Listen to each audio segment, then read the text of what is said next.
নামে একটি মোকা hacker Steven কিন্তু অ্যাভেলেবল হয়ে গেছে। চলো আমরা ড্রাগন রাইডার এই আরএফএল অ্যানিমেশনের মোকা হ্যাকার স্টিভেনটি কমপ্লিট করি আর দেখি যে আরএফএল অ্যানিমেশনের মোকা হ্যাকার স্টিভেনটি কমপ্লিট করতে আমাদের কত কি ডায়মন্ডের প্রয়োজন হয়। সেখানে চলে যাবো। তো এখানে আমাদের মোকা হ্যাকার স্টিভেনটির এই সাইডে আমাদের মেইন ডিয়ার হিসেবে কিন্তু রাখা হয়েছে আমাদের ড্রাগন রাইডার এই অ্যানিমেশনটা। এটা কিন্তু হচ্ছে আমাদের মোকা হ্যাকার স্টিভেনটির মেইন আইটেম ডিয়ার। এছাড়াও মোকা হ্যাকার স্টিভেনটির সেকেন্ড লেজেন্ডারি আইটেম হিসেবে কিন্তু রাখা হয়েছে আমাদের স্কোয়াড বেস কোলাবোরেশন স্পেশাল একটি অ্যানিমেশন। এই দুটি আরএফএল অ্যানিমেশন ছাড়া কিন্তু আমাদের মোকা হ্যাকার স্টিভেনটির এই পাশে কিন্তু একটি মেল বান্ডেল, একটা ফিমেল বান্ডেল, একটি অর্গানিক স্কিন এবং একটি লেজেন্ডারি কিন্তু ভেক্টর গানের স্কিন রাখা আছে। মোকা হ্যাকার স্টিভেনটির মেইন ডিয়ার যেহেতু আমাদের ড্রাগন রাইডার এই অ্যানিমেশনটা, আর যেহেতু আমাদের এই অ্যানিমেশনটা আমাদের অ্যাকাউন্টে নেই, যার কারণে কিন্তু আমরা এই অ্যানিমেশনটা কিন্তু সিলেক্ট করে নিলাম। এবার নেক্সট বাটনে ক্লিক করে কিন্তু আমরা মোকা হ্যাকার স্টিভেনটির অপোজিটে চলে আসলাম। এই পাশে কিন্তু আমাদের ড্রাগন রাইডার সেই স্ক্যানটা রয়েছে। এছাড়া একটা লুট বক্সে স্কিন আছে, আমাদের মনস্টার টাকার কিন্তু একটি লেজেন্ডারি স্কিন রাখা আছে। বাদও কিন্তু আমাদের বেস্ট ইনভাইটেড একটি স্কিন রয়েছে, লেজেন্ডারি একটি ব্যাকপ্যাকের স্কিন রয়েছে এন্ড এট দ্য লাস্ট আমাদের কিন্তু একটি ফ্যালকোপেটের স্কিন রাখা আছে।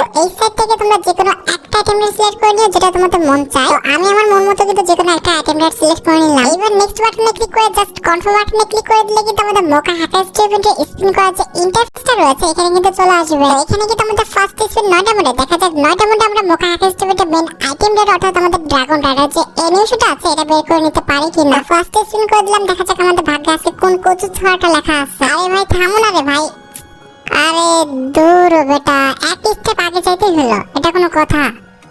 মানে কি আর বলবো, এক স্টেপ কম গেলে তো আমরা এক স্পিনে পেয়ে যেতাম আমাদের অ্যারাইভাল অ্যানিমেশনটা। এটা কোনো লজিক আছে?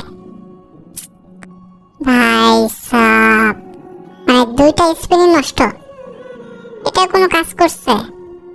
দূর ভাই, আমার না মেজাজটা খারাপ হয়ে যেতেছে। দেখা যাক এই স্পিন আমাদের দেয় কিনা। প্লিজ, এবার তো কাছাকাছিও গেল না। প্লিজ কে না প্লিজ, আর যা করো লাস্ট স্পিন পর্যন্ত নিয়ে যাও না প্লিজ ভাই, এটা করো না রে ভাই, এটা করলেই লস। দেখা যাক আমাদের এবার কিন্তু 99 এর স্পিন, এই স্পিন আমরা অ্যারাইভাল অ্যানিমেশনটা পেয়ে যাই কিনা। গে না ভাই, গেলে না, এটা কোনো কথা? আমাকে লাস্ট স্পিন পর্যন্ত নিয়ে যাচ্ছে, এটা কোনো কথা ভাই? এটা একদম মেনে নেওয়া যাচ্ছে না। গে না, তোমার মাঝের পায়ে পড়ে এই স্পিনে দিয়ে দিও প্লিজ। গে না প্লিজ। ও ব্রো, অ্যানিমেশনটা আমাদের দিয়ে দিচ্ছে, দেখছো ভাই সাব? মানে আমাদের পরবর্তী স্পিন ছিল কিন্তু আমাদের কত 499 এর জন্য 599। দেখছো 599 ভাই, 600 ডায়মন্ড আমার বেঁচে গেছে। বাচ্চি ভাই।